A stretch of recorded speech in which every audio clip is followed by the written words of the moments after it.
இது ஒரு முக்கியமான சந்தோஷமான செய்தி.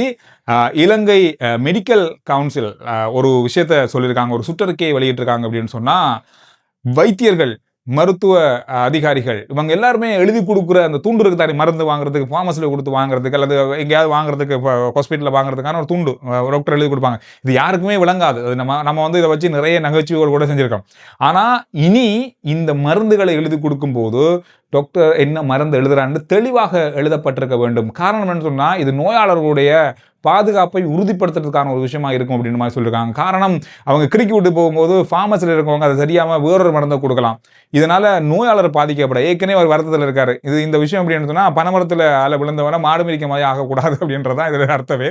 எனவே இந்த மாதிரி ஒரு விஷயத்தை செய்யாம தெளிவாக எழுதுங்கள். இது கட்டாயமான ஒரு விஷயமாக இருக்கும் அப்படின்ற மாதிரி அறிவுறுத்தப்பட்டிருக்கிறது. இனி டாக்டர்ஸ்கள் இனி கிறுக்க முடியாது. சரியா எழுதணும். இந்த மருந்துனா இந்த மருந்தோட பேர் எழுதினா நல்லா இருக்கு. நானும் சில வேளைகள்ல பார்க்குறது, இது எப்படித்தான் அந்த ஃபார்மசிக்காரங்க கண்டுபிடிக்கிறாங்க? நமக்கு சரியான மருந்து தான் தாராங்களா? இல்ல இப்ப ஒரு ஒரு ஒரு குத்து மதிப்பா தந்து விடுறாங்களா? அப்படின்ற மாதிரி ஒரு சந்தேகம் எனக்கு இருந்திருக்கு நிறைய இடத்துல. நீங்க எப்படி அத எடுத்திருக்கீங்க? உங்களுக்கும் அந்த மாதிரி சந்தேகம் இருந்திருக்கா? அப்படின்றதையும் கருத்துக்கள்ல சொல்லுங்க.